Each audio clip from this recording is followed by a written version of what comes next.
Yung ganito ka-perfect na pagkakaluto ng calamares, samahan pa natin ng crispy tokwa. Masarap na sukang sausawan, ay nako, talaga namang solve na solve ang cravings mo dito. Kaya tara, ituturo ko na rin sa iyo kung ano ba ang sikretong sangkap na ginagamit sa calamares na kahit ma-overcook na ito ay hindi pa rin tumitigas or kumukunat na parang rubber. Magandang araw! Dito nga ay meron akong 5 piraso ng pusit. Hindi ko po alam kung anong klase ng pusit to. Basta ito po ay pusit. Alisin na muna natin yung balat. Dati naman hindi ako nagbabalat ng ganito. Basta inaalis ko na lang yung nasa gitna. Pero nung nagsimula akong mag-OFW, ayun, nakasanayan ko na rin na alisin yung balat. At isa pa sa natutunan ko ay itong sikretong sangkap.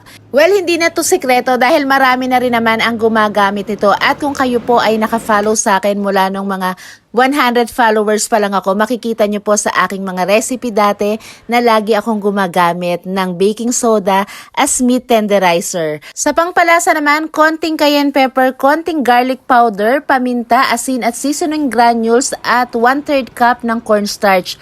Bali, naglagay nga rin pala ako ng 2 teaspoon ng calamansi juice pang paalis ng langsa.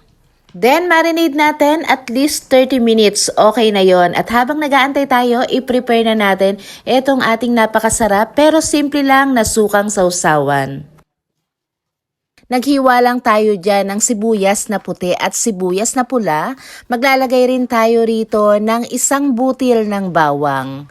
At syempre, siling pula na kung gusto mo talaga ay yung maanghang na maanghang ay pwede mo namang damihan. Ito masarap din kung meron tayong pipino pero since wala akong pipino kaya hindi ko nalalagyan. Baka nga pala hindi ka pa naka-like and follow sa ating page. Paki-like and follow na po. Salamat!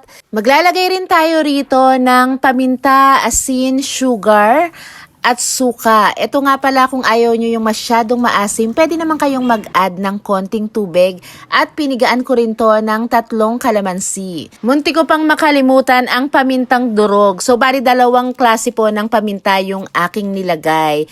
At dahil kaunti nga lang yung aking pusit, kaya sasamahan ko na ng 4 na piraso ng tokwa. Nako, itong recipe natin ng tokwa, dapat mo tong subukan dahil talaga namang ang sarap ulamin at papakin. Itong panimpla na ginamit ko, halo-halo na po ito eh. Pinagsama-sama ko na yung cayenne pepper, seasoning granules, salt, pepper at konting garlic powder. At para naman sa ating breading ay gagamit tayo ng crispy fry at lalagyan natin ng cornstarch.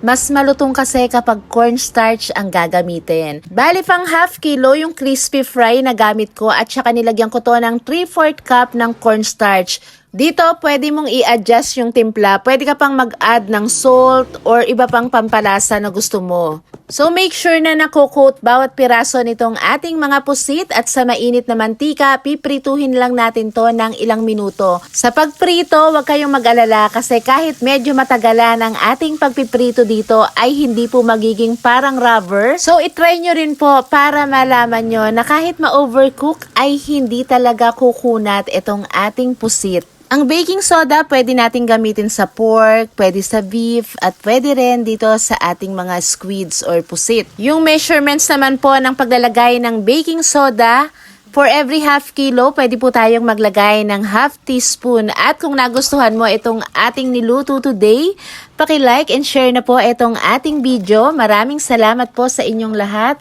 Shout out nga po pala kay Ma'am Michelle Rani ng Doha, Qatar, kay Ma'am Yoli Borja Pahe ng Albay, Bicol. Lagyan ko lang na ganito karaming sili.